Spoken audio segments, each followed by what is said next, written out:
Bismillahirrahmanirrahim. Assalamualaikum warahmatullahi wabarakatuh. Innal hamdalillah nahmaduhu wa nasta'inuhu wa nastaghfiruh wa na'udzu billahi min shururi anfusina wa min sayyiati a'malina. May yahdihillahu fala mudhillalah wa may yudlilhu fala hadiyalah. Asyhadu an la ilaha illallah wahdahu la syarikalah wa asyhadu anna Muhammadan abduhu wa rasuluh la nabiyya ba'dah. Ikhwati fillah, ma'asyaral hadirin hadirat kaum muslimin dan muslimat yang dimuliakan Allah. Kembali kita bersyukur kepada Allah Subhanahu wa taala. Alhamdulillah, pada malam yang insyaallah penuh dengan keberkahan ini kita kembali dimudahkan oleh Allah Subhanahu wa taala untuk bermajelis ilmu. Mudah-mudahan majelis ini bisa mendatangkan ketenangan jiwa, membuat kita bisa mendapatkan doa-doa baik, doa-doa keampunan dari malaikat Allah Subhanahu wa taala. Kita berharap mudah-mudahan umur yang masih diberikan oleh Allah Subhanahu wa taala hendaknya selalu kita gunakan untuk menambah pahala, menambah amal soleh, sehingga setiap saat amal soleh kita catatannya selalu bertambah dan timbangannya semakin berat. Sama-sama kita juga harus berselawat dan salam untuk Rasulullah sallallahu alaihi wasallam. Allahumma shalli ala Muhammad wa ala ali Muhammad. Mudah-mudahan hanya dia yang benar-benar kita tauladani, hanya dia yang selalu kita upayakan untuk dicontoh dan dipedomani, karena tidak ada contoh lain dalam kehidupan kita yang pantas untuk selalu kita kedepankan selain daripada Rasulullah sallallahu alaihi wasallam. Beliau adalah utusan Allah yang sah, sehingga hanya dia pula lah yang pantas untuk kita tauladani. Apapun yang telah beliau sampaikan itu merupakan pesan yang langsung datang dari Allah Subhanahu wa ta'ala. Mudah-mudahan kita dimudahkan untuk istiqamah berada di atas sunnahnya sampai akhir hayat nanti, dan mudah-mudahan di hari mahsyar kita semua bisa mendapatkan syafaat, pertolongan dari Rasulullah sallallahu alaihi wasallam. Amin, amin ya rabbal alamin. Ikhwati fillah, ma'asyaral hadirin wal hadirat rahimani Allahu wa iyyakum. Ini adalah pertemuan yang pertama untuk kajian Maqasidus Sunnatin Nabawiyah. Karena memang kalau untuk Jumat malam, yang malam kedua, Jumat kedua, kita tidak bicara atau kita tidak melanjutkan Al-Qawaidul Arba', karena Al-Qawaidul Arba' itu kita fokuskan untuk subuh. Adapun yang Jumat kedua ini kita akan mencoba untuk melihat sisi-sisi yang berkaitan dengan sunnah atau dengan hadis Rasulullah sallallahu alaihi wasallam, di mana temanya kita sebut sebagai Maqasidus Sunnatin Nabawiyah. Melalui materi ini nanti kita akan coba melihat bagaimana cara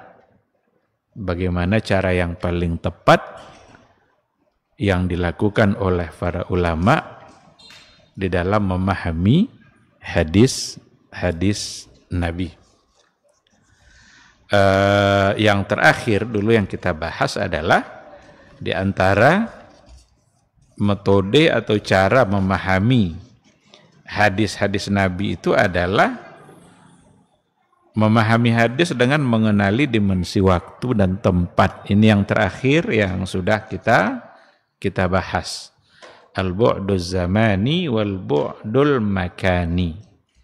Ketika Nabi mengucapkan sebuah hadis, terkadang memang pemahaman apa yang ada pada yang diucapkannya itu sesuai dengan tempat dan waktu. tempat, seperti yang dulu sudah pernah kita berikan juga beberapa contoh, sebagaimana juga zaman, waktu, masa pada saat Nabi mengucapkan hadis tersebut. Ketika Nabi mengatakan bahwa sesungguhnya kalau seandainya kalian qadha hajat, kalian buang air, fala tastaqbilul qiblah, jangan menghadap kiblat dan jangan pula membelakangi, tetapi hadapkanlah ke barat atau ke timur. Perintah arahkanlah ke barat atau arahkan ke timur, yang penting jangan menghadap. Itu perlu dibawa dimensi tempat. Dimensi tempat. Dan itu hanya berlaku bagi mereka-mereka yang memang kiblatnya tidak ke barat dan tidak ke timur. Sebab Nabi mengatakan kalau kalian qadha hajat jangan menghadap kiblat, tapi arahkanlah ke barat.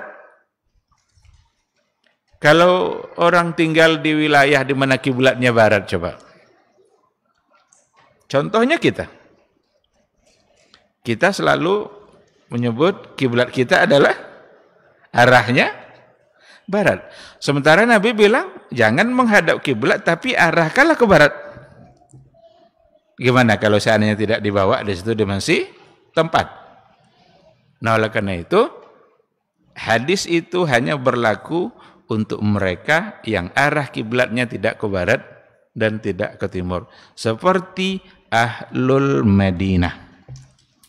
Dan Nabi mengucapkan hadis itu adalah di Madinah, di hadapan para sahabat-sahabat yang berada di kota Madinah. Nah, itu maksudnya dimensi tempat atau dimensi waktu.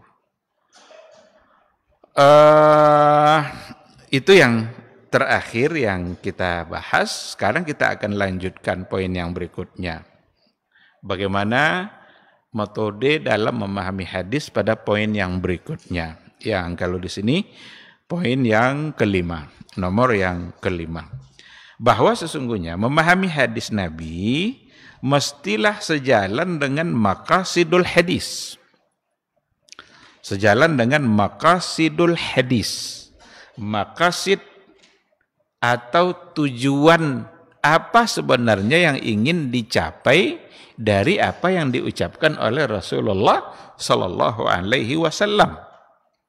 Nah, yang dimaksud dengan maqasidul hadis adalah tujuan atau maksud dan sasaran yang ingin dicapai oleh hadis itu sendiri atau oleh ungkapan Nabi. Sebab Rasulullah sallallahu alaihi wasallam ketika ia mengungkapkan atau melakukan sesuatu, maka disebabkan, ada saatnya disebabkan oleh satu tujuan yang ingin dicapai, agar apa yang dia ucapkan atau yang dia lakukan itu menjadi tidak sia-sia.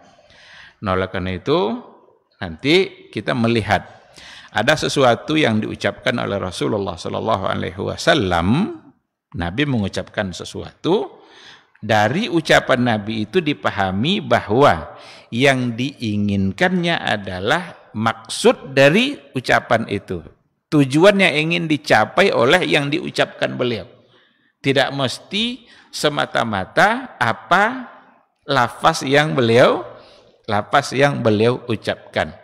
Nah, dari sini para ulama membagi bahwa sesungguhnya sunnah atau hadis Nabi dalam kaitannya terhadap maqasid ini, itu para ulama membagi kepada dua. Ada yang disebut dengan hadis-hadis atau sunnah yang bersifat ta'abbudi dan tauqifi. Ta'abbudi dan tauqifi. Ta'abbudi itu sesuatu yang memang tidak bisa diutak-atik. Ketika Nabi mengucapkan sesuatu, itulah yang harus kita lakukan. Tidak boleh dirubah sama sekali. Karena sifatnya adalah ta'abbudi. Ta'akuli. Ta'abbudi tauqifi, bukan ta'akuli. Ta'akuli nanti kebalikannya. Ta'abbudi itu sesuatu yang sifatnya ibadah. Nabi mengucapkan sesuatu dan itu pula lah yang harus kita yang harus kita lakukan. Ketika Nabi mengatakan bahwa sallu kama ra'aitumuni usalli. Salatlah kalian sebagaimana kalian melihat aku salat. Itu hadis. Dan hadis ini ta'abbudi. Semua perbuatan salat mesti kita lakukan sesuai dengan apa yang telah diajarkan oleh Nabi. Karena dia sifatnya ta'abbudi. Kita tidak memandang sekarang ini dari sisi maqasid, dari sisi tujuan. Kenapa sholat itu dilakukan? Karena kalau ditanya, kenapa perlu kita sholat? Ayat sendiri yang menjawab. Aqimis salata li dzikri umpamanya. Dirikanlah sholat untuk mengingatku. Berarti sholat tujuannya adalah untuk mengingat Allah. Aqimis salata li dzikri. Itu maqasidnya, itu tujuannya. Tetapi hadis sallu kama ra'aitumuni usalli itu sifatnya ta'abbudi. Kalau ta'abbudi yang diucapkan itulah yang harus kita lakukan. Meskipun dia punya tujuan. Kita tidak cukup hanya sampai pada tujuan saja lalu kita tinggalkan apa yang diucapkan. Disinilah kesalahan ada aliran kelompok atau kaum yang disebut dengan kelompok eling. Pernah dengar enggak? Kelompok eling. Eling itu orang yang sholatnya hanya dengan cara mengingat Allah. Jadi kalau dia sudah ingat Allah berarti dia sudah sholat. Karena itu tujuan. Kalau sudah sampai kepada tujuan gimana? Berarti seolah-olah langkah-langkah ini tidak perlu lagi untuk dilakukan karena tujuan sudah tercapai. Jadi kalau mereka mau sholat, ya tinggal ingat saja Allah itu. Kalau sudah ingat, berarti mereka sudah sholat. Itu akan menjadi satu kesalahan. Pasti tidak bisa diterima. Kenapa demikian? Karena hadis sallu kama ra'aitumuni usalli, itu hadisnya adalah bersifat ta'abbudi. Benar-benar kita dituntut untuk melakukannya, dan ibadah kita adalah dengan cara melakukan apa yang diajarkan. Ketika ada hadis yang menyuruh kita untuk berkorban, berkorban itu ibadahnya adalah dalam bentuk menyembelih. Itu yang ibadah korban itu. Iraqatud dam.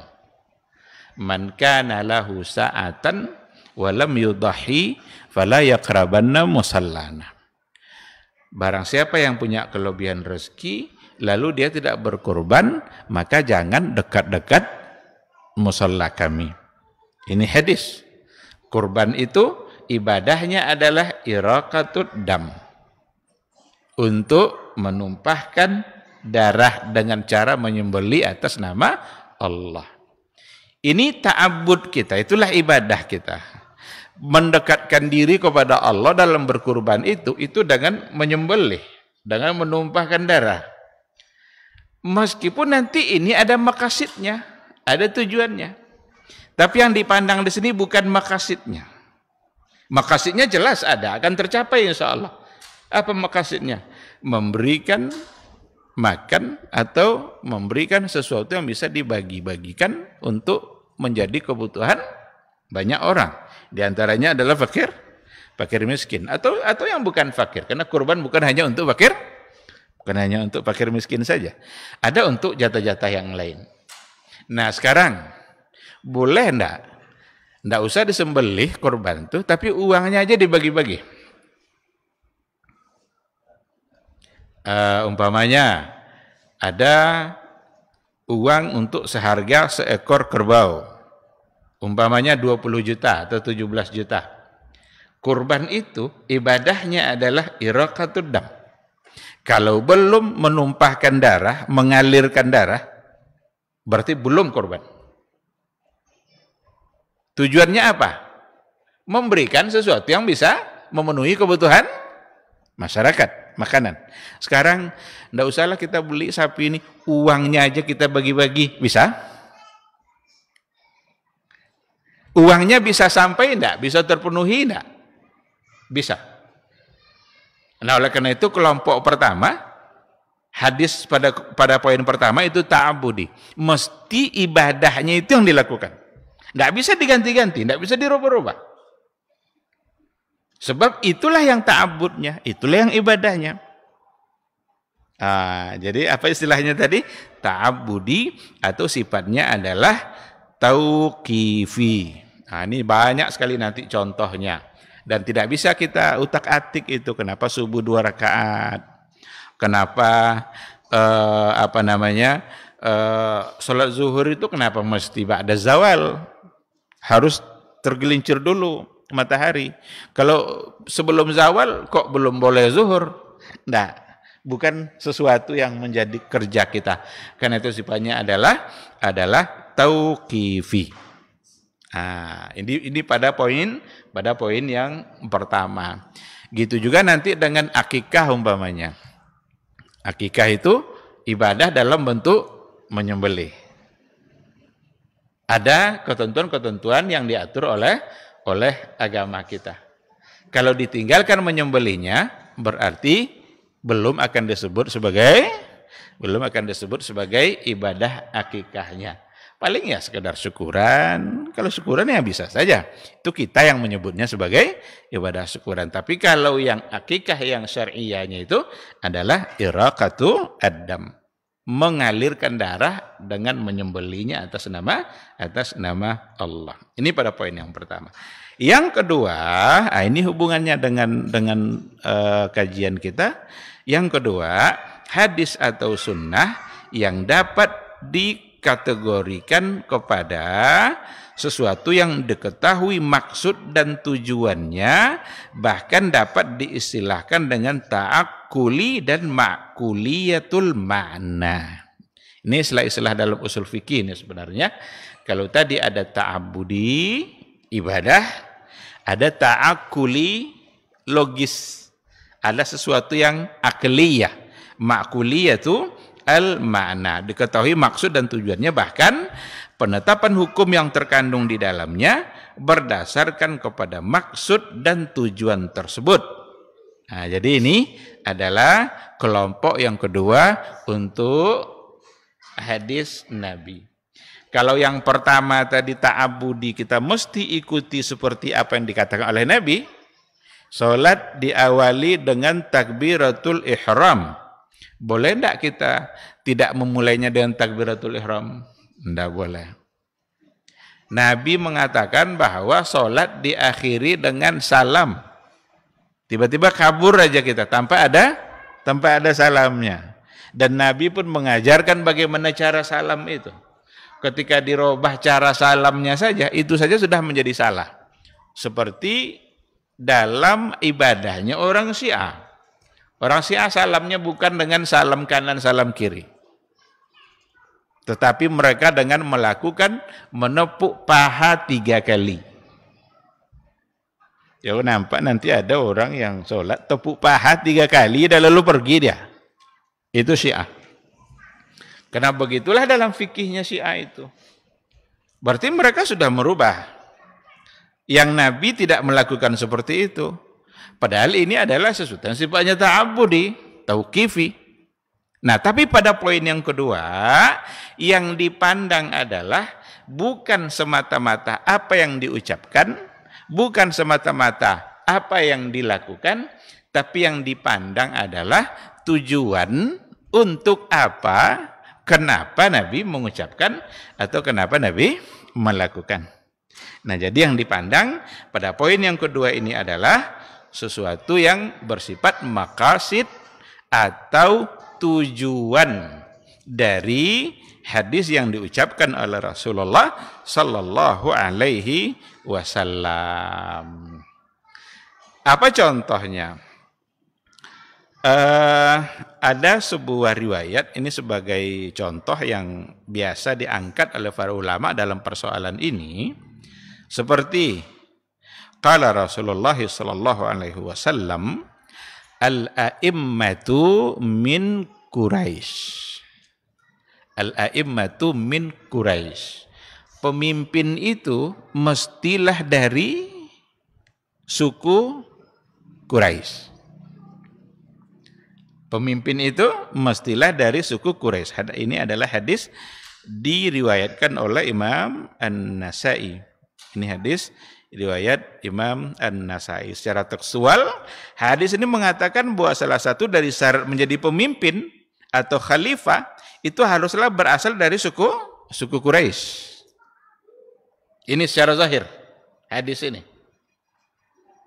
Kalau kita bawa umpamanya ke kita hari ini, seandainya terjadilah bisalah terjadi khilafah umpamanya. Sementara Nabi mengatakan pemimpin harus dari Quraisy. Seandainya suku Quraisy itu sekarang sulit mencarinya, tak kemana-mana mau dicari. Lalu apakah berarti tidak boleh mengangkat selain daripada suku Quraisy? Oleh karena itu, yang dipertanyakan oleh para ulama atau yang dianalisa oleh para ulama adalah kenapa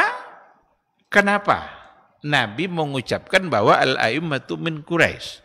Dan kita tengok memang a'immah itu di awal terus itu memang rata-rata dari Quraisy. Kenapa Nabi mengatakan seperti itu?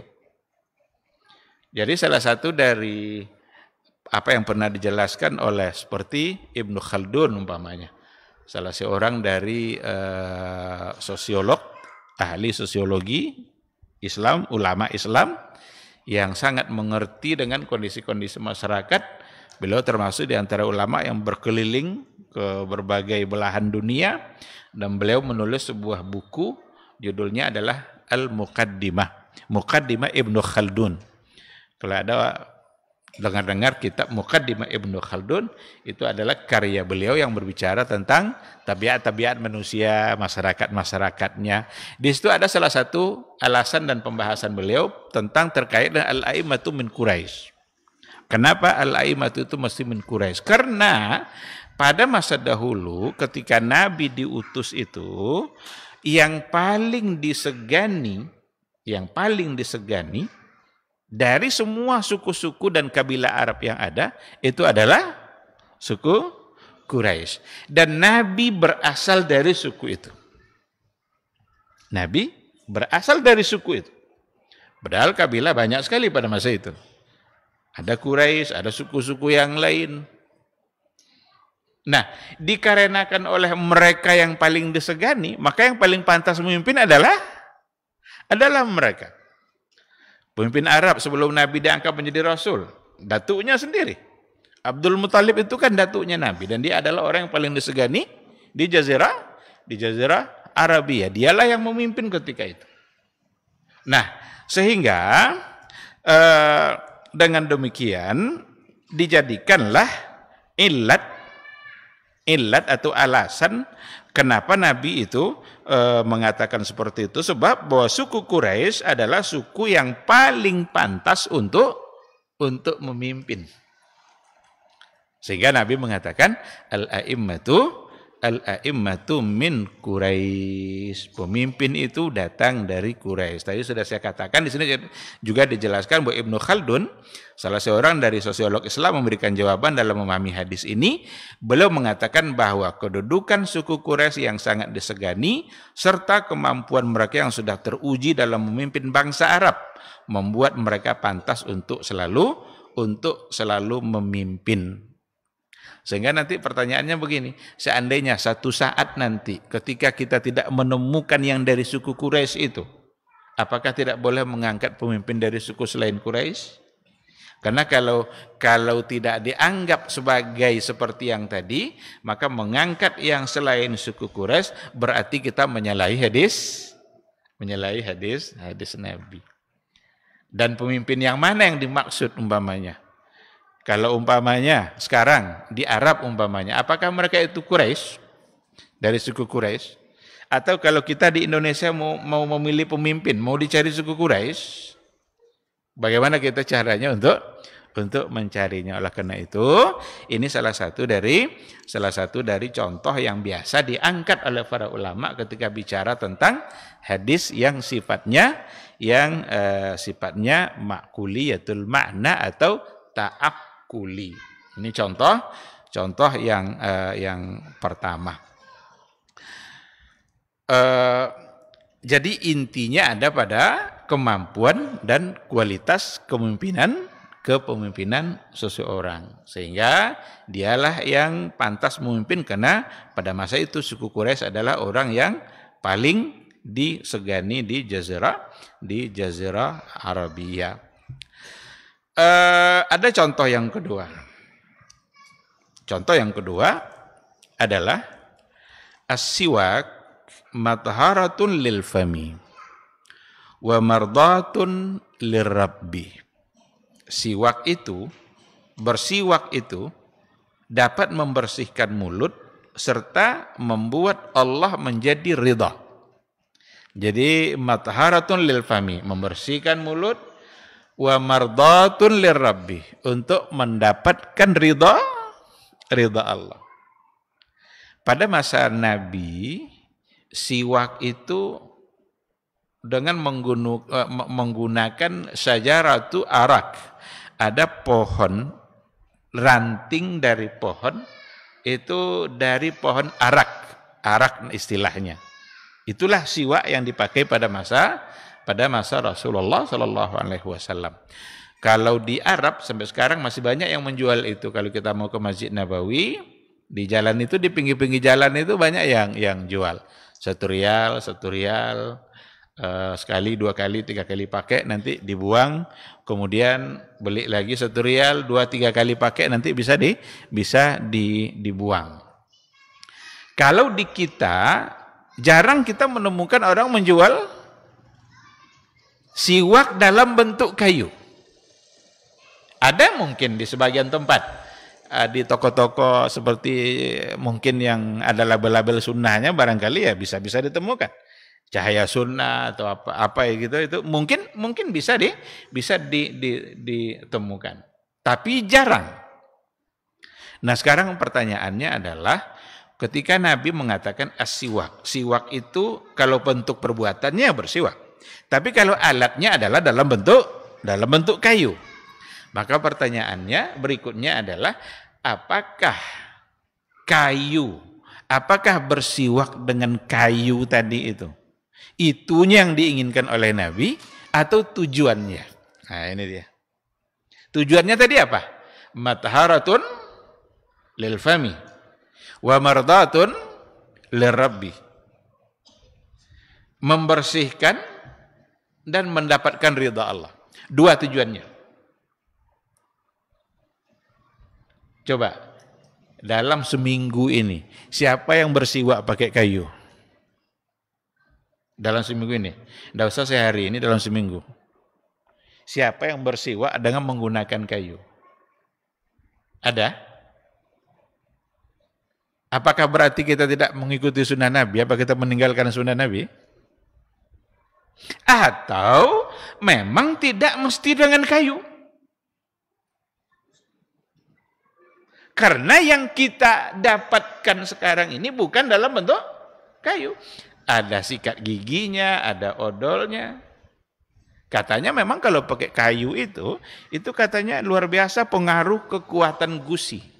Dan katanya sudah ada penelitiannya. Bagus memang. Kalau seandainya dapat lalu gunakanlah. Tidak ada masalah.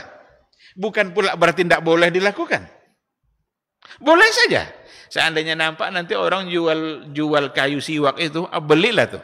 Untuk mencoba pula gimana rasanya Nabi itu bersiwak. Karena itu yang ada pada masa Nabi. Tapi ketika itu di kita sulit untuk ditemukan. Atau sekali-kali kita bisa menemukan.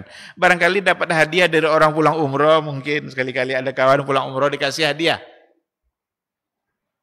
Lalu kalau tidak ada kayu tadi, apakah kita tidak bisa mendapatkan mardatul lirabbi dengan matharatul lilfami, ridha Allah?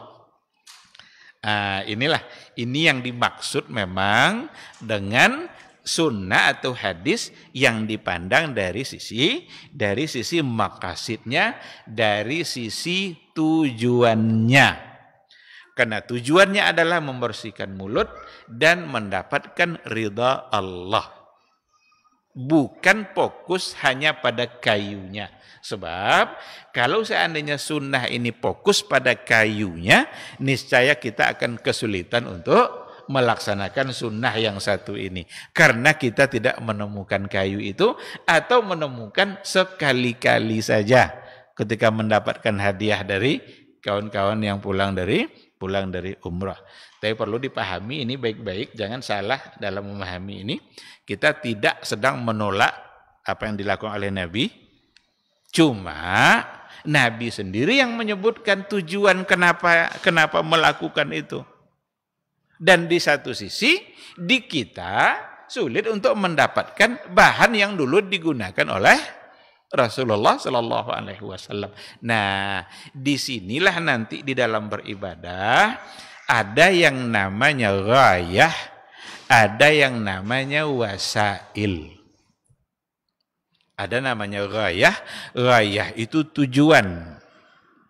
Wasail itu adalah sarana. Kalau tujuan kita tidak bisa rubah. Tujuan yang ditetapkan oleh Nabi mesti itu tujuannya. Karena untuk itulah kita diminta melakukan untuk mencapai tujuan tadi. Tetapi kalau sudah sampai pada tataran sarana atau pada bagian wasail, nah dalam hal ini barangkali ya ada saatnya di mana sarana kita berbeda dengan apa yang dilakukan oleh Rasulullah Shallallahu Alaihi Wasallam. Tapi kalau kita mau melakukan sarana yang sama, silahkan. Kalau kita ingin melakukan itu, tapi bukanlah menjadi sebuah keharusan. Hanya itu saja untuk mendapatkan ridha dari Allah Subhanahu wa taala. Karena memang kalau kita tengok Nabi itu salah satu dari kesukaannya adalah siwak. Berdasarkan hadis Aisyah Ummul Mukminin, Nabi itu kalau masuk ke rumah itu saja itu diawalinya dengan siwak. Nabi kalau bangun dari tidurnya, dia yang pertama lakukan adalah juga siwak. Dan ada di antara hadis Nabi yang juga mengatakan, laula an asyqa ala ummati la amartuhum bisiwaki inda kulli wudu, inda kulli salah. Kalaulah bukan karena memberatkan bagi umatku, niscaya akan saya perintahkan mereka untuk bersiwak setiap kali berwudu atau setiap kali mau sholat. Kalau mau sholat kan berwudu dulu. Nah, setiap kali berwudu, kalaulah bukan karena memberatkan kata Nabi, akan saya perintahkan umatku untuk bersiwak setiap kali berwudu. Bukankah kita juga setiap kali berwudu juga membersihkan mulut kadang dengan sikat gigi atau dengan yang lain? Ada ide-ide yang muncul. Ada odol itu bahannya diambil dari kayu siwak yang digunakan oleh Nabi itu. Sehingga disebut diberi mereknya siwak. Jadi ada mereknya siwak, bahannya adalah dari kayu yang digunakan oleh Nabi dalam bersiwak. Tidak lagi dalam bentuk kayunya, tapi sudah jadi ada. Itulah kemajuan. Jadi kalau wasail sarana itu bisa berkembang. Dan biasanya kalau kita bicara wasail, tidak masuk di situ kata-kata bid'ah. Karena banyak orang yang tidak paham soal wasail, kadang dihubung-hubungkan sama bid'ah. Kalau gitu pakai onta saja haji. Onta itu kan wasilah. Itu sarana. Kita mau haji pakai onta, dulu Nabi jelas pakai itu. Itulah yang ada pada masa itu. Tidak bisa dilarang orang hari ini pakai pesawat. Kalian yang suka-suka membid'ahkan itu tidak usah pakai pesawat, pakai onta saja. Ini salah, dia tidak mengerti. Karena soal onta, pesawat, itu sesuatu yang sifatnya wasail, wasilah, sarana. Sarana dalam beribadah. Sarana dalam beribadah tidak masuk di situ istilah bid'ah. Karena kita tidak merubah ibadah, kita tidak menambah-nambah ibadah. Nah, masjid pakai keramik, mana ada pada masa Nabi? Kalau kita bacalah sejarah itu, masjid itu tanah, kalau hujan berarti dia basah. Kadang juga masuk hewan dari sana keluar dari sini. Nah, soal keramik, soal karpet warna hijau, warna merah, warna biru, itu bukanlah soal ibadah. Maka tidak masuk situ beda. Apakah dengan sholat pakai karpet kita merubah sujud, merubah rakaat, merubah ruku kita? Enggak. Tapi kalau yang dirubah adalah ibadahnya, baru masuk dalam kategori bid'ah. Apa contohnya? Sujud dulu baru ruku. Berarti salah. Atau sujud Nabi 2 kali, kita buat 3 kali. Berarti itu salah. Atau kita kurangi jadi 1. Padahal 2. Berarti itu salah. Karena menyangkut soal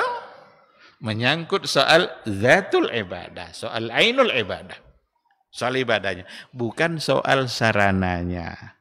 Kalau persoalan sarana, kalau memang hanya bicara tentang sarana untuk menuju sebuah ibadah, maka sesungguhnya itu bisa berkembang.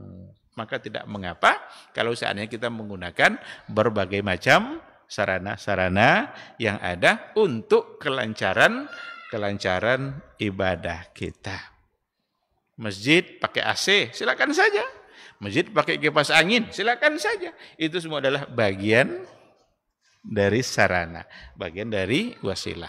Maka dalam ibadah kita ada yang namanya wasilah, wasail, ada yang namanya nanti ghayah atau maqasid, tujuan. Nah, maka dalam hadis Nabi ternyata juga seperti itu. Ada sesuatu yang diucapkan oleh Rasul, ternyata yang diinginkan adalah tujuannya, bukan sarananya.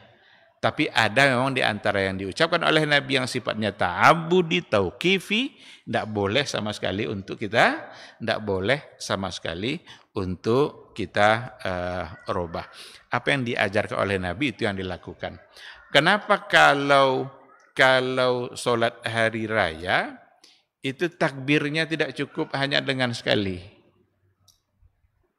Kan sholat hari raya kan 7 kali, nanti rakaat kedua 5 kali. Kenapa demikian? Karena Nabi yang melakukan. Boleh enggak sholat sunat yang lain kita buat seperti itu? Enggak boleh. Sholat gerhana itu dalam 1 rakaat Fatihahnya 2 kali. Kenapa? Nabi yang melakukan itu. Kalau sudah Nabi yang melakukan, berarti itu sifatnya adalah sesuatu yang ta'abudi, ibadah, dan itu bukanlah menjadi wasail. Baik. Jadi dengan 2 contoh tadi, sekira dapat kita pahami, walaupun nanti ada di antara masalah-masalah yang diperselisihkan oleh para ulama. Apakah ini tujuannya atau memang itunya yang harus dilaksanakan. Nah, karena tidak semuanya nanti yang disepakati. Ada yang diperselisihkan. Di antara para ulama mereka bisa berbeda pendapat. Apakah ini hanya sebagai wasilah ataukah memang ini yang diinginkan adalah tujuan? Apa contohnya? Contohnya adalah dalam persoalan zakat fitrah. Zakat fitrah. Apakah memberikan zakat fitrah pakai makanan pokok itu sebagai sarana atau memang harus itu? Nah, di sini ada perbedaan di kalangan para ulama antara jumhurul ulama dengan Abu Hanifah. Kalau jumhurul ulama mengatakan bahwa zakatul fitri, zakat fitrah memang yang diinginkan adalah memberikan makanan pokok oleh 3 imam. Sementara oleh Abu Hanifah beliau berbeda dengan jumhur. Beliau berbeda dengan Malik, Syafi'i dan Ahmad. 3 imam besar, imam mazhab. Itu diselisih oleh Imam Abu Hanifah. Karena Abu Hanifah mengatakan bahwa dalam persoalan zakat fitrah intinya adalah pada tujuannya, bukan pada pada makanan pokoknya. Apa tujuannya? Tujuannya adalah untuk memberikan kebutuhan orang-orang fakir miskin di hari raya. Apa konsekuensi dari perbedaan itu? Abu Hanifah membolehkan zakat fitrah dengan selain makanan pokok boleh diberikan dalam bentuk uang. Karena bisa mencapai tujuan. Sedangkan jumhurul ulama mengatakan tidak boleh, sebab menurut mereka yang intinya tidak sekedar memberi makanan pokok, tapi memberikan kebutuhan, tapi harus dalam bentuk makanan pokok. Jadi berbeda. Terjadi perbedaan, masing-masing berpegang dengan alasannya, dan sampai hari ini pun ulama-ulama kontemporer juga masih berbeda. Ada yang mendukung Abu Hanifah dan ada pula yang mendukung jumhur al-ulama. Yang mendukung Abu Hanifah membolehkan untuk dibayar pakai uang. Sedangkan yang mendukung jumhur mengatakan tidak boleh, karena mereka tidak menganggap ini sebagai wasilah. Ini dianggap sebagai ibadah. Yang ibadahnya itu adalah memberikan makanan pokok. Tapi oleh Abu Hanifah, enggak. Adalah tujuannya mengayakan orang-orang fakir pada saat hari raya. Masuk waktu Isya. Ya, baik, kita jawab dulu suara azan.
La ilaha illallah Muhammadur Rasulullah sallallahu alaihi wasallam.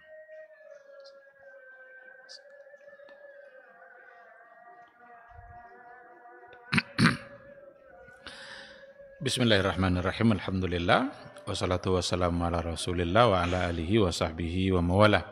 Ikhwati fillah, ma'asyiral hadirin wal hadirat, rahimani Allahu wa iyyakum.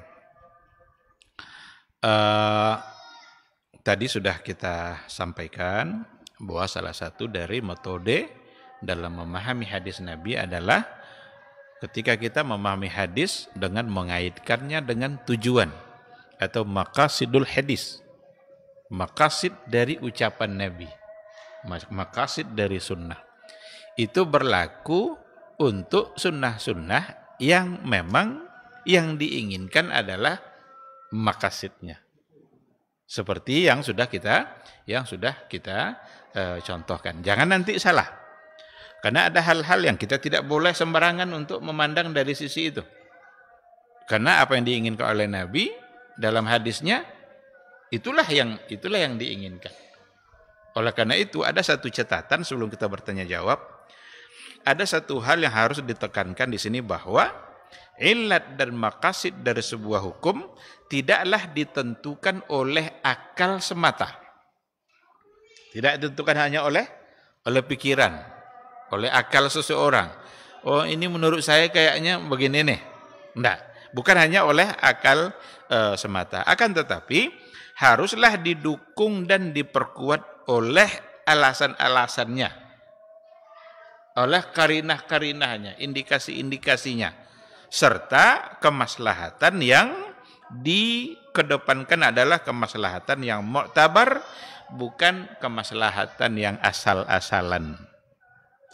Nah, kalau seandainya nanti diberikan peluang kepada akal untuk menganggap bahwa ini bukanlah ini maksudnya, lalu bisa dirubah hanya oleh kemaslahatan dalam pandangan akal semata, itu tidak bisa. Harus didukung. Saya berikan contoh, didukung oleh dalil ya, atau ada indikasi-indikasi yang lain. Umpama ketika Allah Subhanahu wa taala mengatur adanya iddah bagi wanita. Ada ilatnya itu. Ada alasannya, ada maqasidnya. Apa di antara maqasid harus adanya iddah itu? Pertama, untuk mengetahui apakah rahim perempuan itu ada isi atau tidak. Jadi setelah dia bercerai atau setelah suaminya meninggal, tidak boleh perempuan langsung nikah. Ditunggu dulu. Siapa tahu ternyata beberapa hari berikutnya, sebulan, ketahuan kalau dia ternyata adalah hamil. Maka perlu ada iddah. Itu maqasid. Tetapi bukankah sekarang untuk mengetahui hamil itu tidak mesti menunggu berbulan-bulan? Bawa aja ke dokter, lakukan USG, ultrasonografi. Tidak perlu nunggu sebulan. 2 menit tahu, oh ternyata wanita ini tidak hamil. Sekarang pertanyaannya, kalau memang sudah dipastikan tidak hamil, apakah tidak perlu lagi ada iddah? Karena kemajuan teknologi sudah canggih. Kalau memang tujuannya adalah itu, maqasidnya adalah itu, apakah tidak perlu lagi adanya iddah? Adanya iddah tidak akan mungkin bisa berubah. Tetap harus ada. Ada lagi tujuan yang kedua, maqasid yang kedua, kenapa harus ada iddah? Tidak boleh langsung nikah, agar diberikan kesempatan berpikir. Umpamanya dia bercerai, tidak boleh langsung nikah yang perempuan ini, ada iddah dulu. Siapa tahu seminggu berikutnya berubah pikiran, lalu kemudian rujuk. Kan boleh rujuk, boleh kembali. Kalau dia sudah nikah, suaminya tidak mungkin lagi untuk kembali. Sementara dia punya hak untuk rujuk. Nah sekarang ada iddah agar dia bisa kembali. Tapi kenapa kalau seandainya suaminya meninggal tetap harus ada iddah? Kan tidak mungkin kembali kalau sudah meninggal. Apakah kalau nanti pas meninggal lalu tidak perlu ada iddah karena tidak mungkin kembali? Tidak juga. Nah, oleh karena itu, tidak bisa bermain-main akal dalam menentukan, oh ini karena sudah ada teknologi yang canggih, sehingga bisa ketahuan dia tidak hamil, sehingga iddah tidak perlu. Tidak. Karena masih tersisa satu alasan dalam persoalan iddah. Apa alasannya? Alasannya adalah menjalani masa iddah itu adalah ibadah bagi seorang perempuan. Itu ketaatan perempuan kepada Rabbnya ada pada saat menjalani masa iddah. Jadi berpahala dia ketika ia menjalani masa iddah dan menjaga semua ketentuan-ketentuan agama. Nah, oleh karena itu, untuk mengatakan bahwa hadis ini yang dimaksudkan adalah maqasidnya, bukan semata-mata ungkapan Nabi itu perlu diperkuat oleh alasan-alasan yang kuat, indikasi-indikasi untuk mendukung, bukan hanya semata-mata dalam pandangan akal saja. Nah, kalau tidak seperti itu, nanti orang akan sembarangan dalam memahami sebuah hadis atas nama atau dengan alasan maslahat. Banyak sekali nanti masalah-masalah agama yang akan dirubah hanya sekadar dianggap, oh inilah maslahatnya, oh inilah maslahatnya.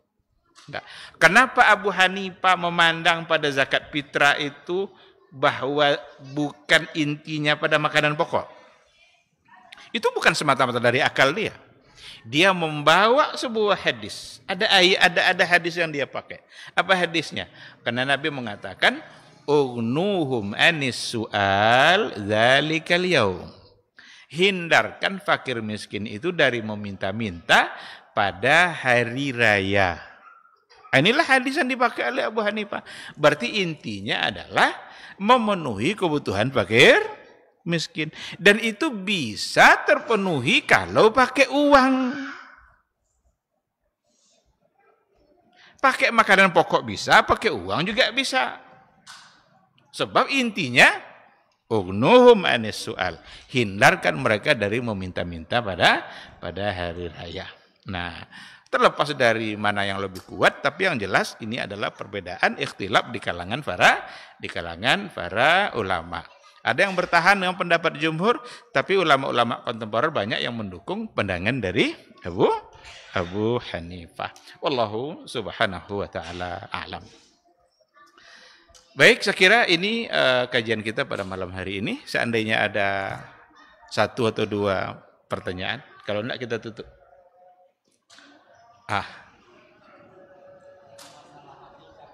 Masalah akikah.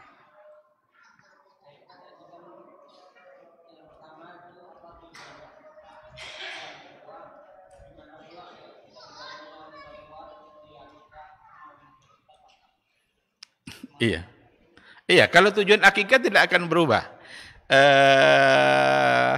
Cuma kita barangkali entah diakikahkan oleh orang tua, entah tidak. Maka muncul persoalan, boleh tidak mengakikahkan diri sendiri? Ada lagi yang lebih ekstrim pertanyaannya, boleh tidak anak mengakikahkan ayahnya? Ada pertanyaan itu dalam bukunya Syekh Muhammad bin Shalih Al-Utsaimin. Kan anaknya sudah kaya nih. Ayah dari anak ini dulu belum diakikahkan oleh atunya. Sekarang boleh tidak anak ini mengakikahkan ayahnya? Kalau kita kembalikan kepada ketentuan agama, sunnah Rasul, akikah itu adalah tanggung jawab dari orang tua. Tanggung jawab dari orang tua terhadap anaknya. Al-maulud itu marhunun bi aqiqatihi. Anak yang dilahirkan itu digadaikan dengan akikahnya.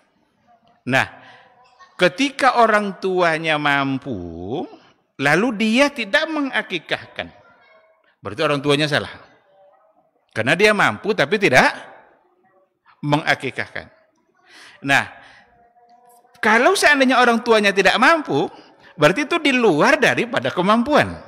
Kalau di luar daripada kemampuan, ya jangankan persoalan akikah, banyak hal-hal lain yang kita tidak mampu, yang Allah juga bisa memaafkan. Nah, oleh karena itu, Kalau kita tengok kehidupan orang-orang tua pada masa dulu, jangankan untuk mengakikahkan anaknya, untuk makan saja. Untuk makan saja payah. Dan akikah itu kalau secara sunnah ya pakai kambing. Ada lagi di kampung-kampung kadang mereka tidak menamakan akikah dan tidak pakai kambing. Cukup sekedar syukuran, nanti ayam, beli ayam banyak-banyak. Di kampung-kampung, di kampung saya pun dulu itu jarang disebut akikah yang kalau pakai kambing itu. Ya ada adalah undang orang makan dalam bentuk syukuran, tapi tidak ada kambingnya. Padahal sunnahnya adalah kambing. Kalau laki-laki 2, kalau perempuan 1. Nah, oleh karena itu, seandainya memang orang tua kita tidak mampu, berarti gugur baginya kewajiban itu. Bahkan harinya pun ada, hari ke-7. Intinya ada pada hari ke-7. Ada yang mengatakan kalau enggak nanti pindah ke 14, kalau enggak pindah ke 21, tapi intinya ada pada hari yang ke-7. Nah, oleh karena itu, kita tidak perlu mengkhawatirkan apakah diakikahkan atau tidak, apalagi kalau memang orang tua kita tidak mampu. Bolehkah mengakikahkan diri sendiri? Wallahu alam. Ada yang menggunakan sebuah hadis tetapi didhaifkan oleh para ulama riwayat itu. Iya, ada riwayat mengatakan Nabi mengakikahkan dirinya sendiri. Riwayat itu didhaifkan oleh banyak ulama. Kalau ada orang yang ingin memberikan dalam bentuk syukurannya, ya syukuran itu kan boleh. Mensyukuri kelahiran dia lalu kemudian dia dia sembelih, insya Allah tidak mengapa. Tapi tentu tidak akan lagi disebut sebagai akikah karena ada ketentuan akikah yang tidak terlaksana. Wallahu subhanahu wa ta'ala a'lam. Baik, saya kira kalau tidak ada lagi kita cukupkan sampai di sini. Insya Allah kita sambung pada pertemuan berikutnya. Nanti kita masuk pada poin memahami hadis Nabi dengan cara melihat posisi Nabi sendiri. Karena Nabi bisa dipandang dia sebagai Rasul, dia dipandang sebagai hakim, dia dipandang sebagai qadi, bahkan dia dipandang sebagai manusia biasa. Ada hal-hal yang datang dari Nabi, tidak sebagai sunnah, tetapi dari kebiasaan kesehariannya, yang itu yang biasa dia lakukan. Insyaallah kita sambung pada pertemuan yang akan datang. Mudah-mudahan majelis ini majelis yang diberkahi oleh Allah Subhanahu wa taala, majelis yang bisa menjadi wasilah untuk mendapatkan kemuliaan kita di sisi Allah Subhanahu wa taala. Terima kasih. Subhanakallahumma bihamdika asyhadu an la ilaha illa anta astaghfiruka wa atubu ilaik. Wassalamualaikum warahmatullahi wabarakatuh.